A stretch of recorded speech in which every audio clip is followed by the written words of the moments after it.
నమస్తే, నేను సిరి. Real estate రంగంలో మనం భూములు కొనాలంటే ఒక డౌట్ అయితే ఉంటుంది. ఎందుకంటే అది కొన్న తర్వాత అంటే ఏమేమి డాక్యుమెంట్స్ ఉండాలి, ఒకవేళ మనం అమ్ముతే ఎలా ఉంటుంది, ఇట్లాంటివన్నీ చాలా వరకు ఉంటాయి. అంటే కబ్జా కాకుండా, మెయిన్గా కబ్జా కాకుండా ఎట్లా అంటే జాగ్రత్తలు తీసుకోవాలనేది కూడా చాలా వరకు ఉంటుంది. ఎందుకంటే మనం చాలా వరకు ప్లాట్స్ కొనుక్కొని అక్కడ ఆ ఖాళీ స్థలం అట్లనే మనకి ఫ్యూచర్ యూజ్ అవుతుంది అని చెప్పేసి మనం ఎలాంటిది ఏం చేయకుండా కూడా కొన్న వాళ్ళు ఉంటారు. కానీ అలాంటి ఖాళీ ప్లేసులు కబ్జాకి కూడా గురవుతూ ఉంటాయి. సో అట్లా కబ్జాకి గురవ్వకుండా ఉండాలంటే ఏం చేయాలనే అంశాన్ని మనకు వివరించడానికి ఈరోజు మనతో పాటు ఉన్నారు.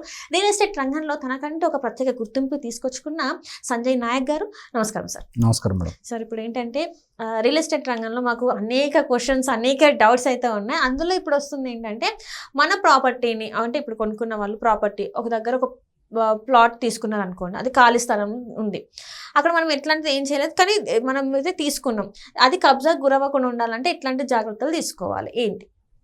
సో కబ్జాలు ఎట్లా అవుతాయి అన్నది తెలుసుకోవాలి. ఫస్ట్ ఒకటి, ఆ ల్యాండ్ ఏదైతే ఉంటుందో దానికి హద్దులు లేకపోవడం. హద్దులు ఐడియా ఉంది కదా, అంటే స్టోనింగ్స్ ఉండడం కానీ, ప్రీకాస్ట్ వాల్స్ కానీ ఇవి లేకపోవడం, ఫెన్సింగ్ కానీ లేకపోవడం వల్ల కబ్జాలు అవుతాయి. అట్లెట్లయితే సార్ అంటే, డాక్యుమెంట్స్ పేపర్ అన్ని మీ దగ్గరే ఉంటుంది. ఈస్ట్ రోడ్ కొంచెం జరుగుతాడు, వెస్ట్ రోడ్ కొంచెం జరుగుతాడు, నార్త్ రోడ్ కొంచెం, సౌత్ రోడ్ కొంచెం, వీళ్ళు ఒత్తుకుంటూ అది లోపల ఒత్తుకుపోతుంది. అది కనిపించదు.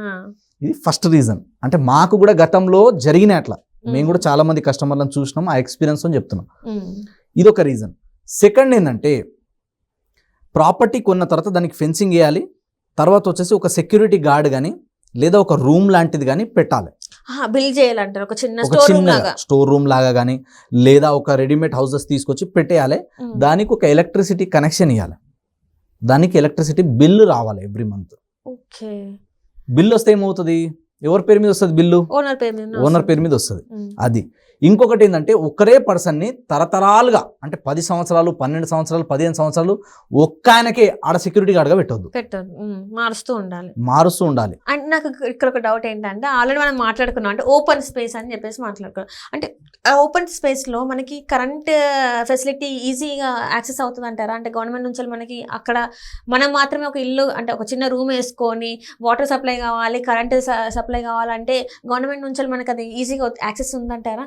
ఇప్పుడు అగ్రికల్చర్ ల్యాండ్ ఉంది, ఫర్ ఎగ్జాంపుల్ అగ్రికల్చర్ ల్యాండ్ ఉంది అన్నప్పుడు ఆడ నేను జస్ట్ రూమ్ కట్టుకొని ల్యాండ్ అంతా ఖాళీగా కూడా వదిలేసుకోవడం, దాన్ని ఏదో ఒక ఫార్మింగ్ చేస్తారు. దాంట్లో బోర్ ఉంటే బోర్ వేసుకొని వరి పండించుకోవడమా, ఇంకోటి వేసుకుంటారు. అది కాకపోతే జొన్నలో కందులో ఏదో ఒకటి వేసుకుంటారు, అవునా కదా? అట్లా కంపల్సరీ దానికి అది అగ్రికల్చర్ లో ఉంటది. అంటే అది మనకి ప్రజెంట్ వాడుకుంటారు, భూమిని వాడుకంలోనే ఉంటది. అది ఖాళీ ఏదో బూడు భూముల్లాగా వదిలేరు కదా దానికి. ఒకవేళ ఇల్లు ఇండిపెండెంట్ హౌస్ అంత ప్లేస్ తీసుకున్నారు అనుకోండి, 200 గజాలు 300 గజాలే తీసుకున్నారు, మరి అప్పుడు ఏం చేయాలంటే, ఆల్రెడీ ఇప్పుడు గవర్నమెంట్ కూడా ఏంటంటే, ఒక రైతుకి అవసరం అయితే ఎలక్ట్రిసిటీ ఇస్తుంది ఖచ్చితంగా. ఎందుకంటే ఊర్లలో ప్రతి చోట ఇప్పుడు కరెంట్ అనేది చాలా ఈజీ యాక్సెస్ అయిపోయింది. మనకు ఒక కరెంట్ కావాలి, మనకి ఇట్లా ఇక్కడ రూమ్ కట్టుకొని ఉంటున్నాం, ఇక్కడ సెక్యూరిటీ గార్డ్ ఉంటుంది, ఇక్కడ వచ్చేసి మేము అంతా ల్యాండ్ దీన్ని చేస్తున్నాము, ఇక్కడ మాకు బోర్ వేసుకుంటాం, మాకు కావాలంటే గవర్నమెంట్ ఇస్తుంది. మనం ఎలక్ట్రిసిటీ డిపార్ట్మెంట్కి వెళ్ళి వాళ్ళకి రిక్వెస్ట్ పెట్టుకుంటే అక్కడ నుంచి వస్తాయి. ఇంకోటి ఏంటంటే, ఊరు నుంచి కూడా కనెక్షన్స్ ఉంటాయి పొలాలకి ఖచ్చితంగా. ఇప్పుడు ఊర్లో అసలు ఎవరు కూడా రైతు బోర్ వేసుకుంటలేడు, ఎవరు పండిస్తలేరు అంటే వేరే విషయం కదా. ఆల్రెడీ పండిస్తున్నారు కాబట్టి వాళ్ళకి యాక్సెస్ ఉంటుంది. అక్కడ నుంచి మనకి ఏమైనా లాంగ్ అవుతుందంటే మనం కొంచెం వైర్లు ఎక్కువ తీసుకోవడము, దాని యాక్సెస్ తీసుకోవడము, ఏదో ఒక విధంగా యాక్సెస్ అనేది ఖచ్చితంగా దొరుకుతుంది. ఎందుకు దొరుకుతుంది? ఇది నా పొలము, ఈడ నేను బోర్ వేసుకుంటా, నా కరెంట్ వేయ మొగాయన అంటే ఆయన ఎందుకు ఇయ్యడు? ఇస్తారు కదా, ఇది ఖచ్చితంగా ఇస్తారు. ఇయ్యరు అనే సమస్యనే లేదు. ఎందుకు ఇయ్యరు అంటే, మీకు తెలియకపోతే ఇయ్యరు. మాలాంటి వాళ్ళని అడిగితే మేము ఎట్లా తీసుకురావాలో మేము చెప్తాము, ఆడ ఎట్లా బోర్ వేపియాలో మేము చెప్తాము, ఆడ ఎట్లా ఎలక్ట్రిసిటీ వేపియాలో కూడా మేము చెప్తాము. అండ్ అట్లనే ఇప్పుడు ఏంటంటే, ఇప్పుడు మీరు అన్నది వ్యవసాయం చేస్తారని, అదే ఆల్రెడీ వ్యవసాయం చేస్తున్న భూమిని చదరపు గజాలల్లా ప్లాట్లు వేసి అమ్ముతున్నారు. మరి అది ఎంతవరకు కరెక్ట్ అని అంటే, అది చట్టబద్ధం కాదని చెప్పేసి కొంతమంది మాట్లాడుతున్నారు. అందులో వాస్తవం ఉందంటారు? మరి ఎప్పుడైనా సరే కానీ అగ్రికల్చర్ ల్యాండ్ని డైరెక్ట్గా అంటే నాన్ అగ్రికల్చర్ చేయకుండా డైరెక్ట్గా లేఅవుట్ చేసి అమ్మడానికి ఎవరికి పర్మిషన్ ఉండదు. ఎవరైనా సరే ఒకవేళ అగ్రికల్చర్ ల్యాండ్ని మీరన్నట్టుగా గజాలలో, చదరపు గజాల్లో చేసి అమ్మాలంటే నాన్ అగ్రికల్చర్గా ఫస్ట్ కన్వర్ట్ చేయాలి. నాన్ అగ్రికల్చర్ కన్వర్ట్ అయిన తర్వాత అది హెచ్ఎండిఏ లిమిట్స్లో ఉంటే హెచ్ఎండిఏ అప్రూవల్స్ కానీ, డిటిసిపి అప్రూవల్స్ కానీ, ముడా కానీ, అట్లా ఒక ఏరియాని బట్టి వాళ్ళది ఒక బాడీ ఉంటుంది. సో ఆ అప్రూవల్ అనేది కంపల్సరీ ఉంటుంది. అది ఉన్న తర్వాతనే దానికి తగ్గట్టే డెవలప్మెంట్ చేసి అమ్మాలి.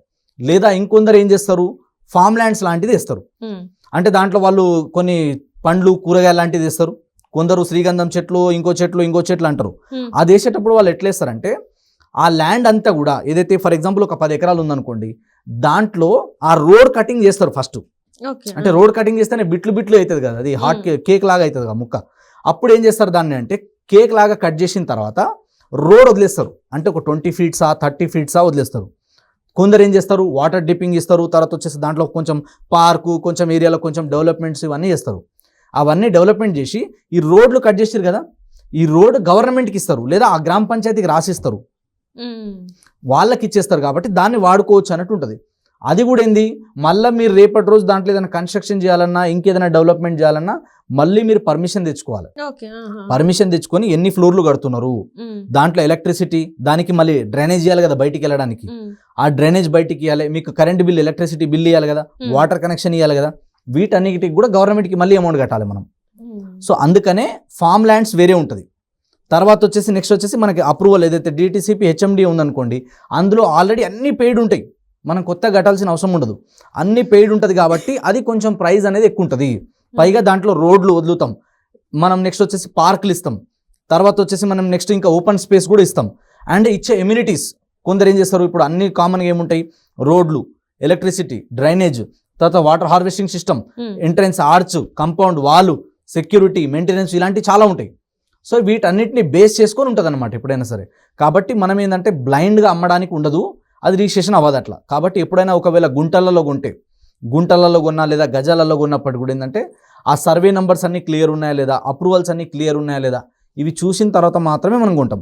కొందరు ఎట్లా అమ్ముతారంటే ఫర్ ఎగ్జాంపుల్ నాది ఒక ఎకరం ఉంది, ఆ ఎకరంలో నాకేదైనా అవసరం వచ్చింది అనుకుంటే 10 గుంటలు తీసేస్తారు, 10 గుంటలు లెక్క అమ్ముతారు. సో గుంట ఫర్ ఎగ్జాంపుల్ 2 లక్షల 5 లక్షల ఏరియాని బట్టి 10 లక్షల. సో ఆ గుంట హిసాబ్ నుంచి ఇప్పుడు ఫర్ ఎగ్జాంపుల్ ఒక 100 నెంబర్ ఉంది సర్వే నెంబర్, ఈ 100 నెంబర్లో ఒక కారణం నుంచి మనకు ఒక మార్కింగ్ వేసుకుంటారు వాళ్ళు, ఇదంతా ఎకరం అన్నప్పుడు దాని డైమెన్షన్ తీసుకొని ఆ డైమెన్షన్లో ఒక సైడ్ నుంచి ఎక్కడి నుంచి ఇస్తున్నాడు ఆయన, ఏ పార్ట్ ఇస్తున్నాడు, అది మొత్తం క్లియర్గా దాంట్లో మెన్షన్ ఉంటుంది. అది మెన్షన్ చేస్తారు కంపల్సరీ. అది మెన్షన్ చేసిన తర్వాతనే ఆ డాక్యుమెంట్ అనేది రిజిస్ట్రేషన్ అవుతుంది, మ్యూటేషన్ అవుతుంది. అది చూసుకున్న తర్వాత మాత్రమే మనం కొనాలి తప్ప ర్యాండమ్గా అమ్మడానికి వీల్లేదు. మనం కొనం కూడా ఎవరు అంత ఈజీగా కొనరు.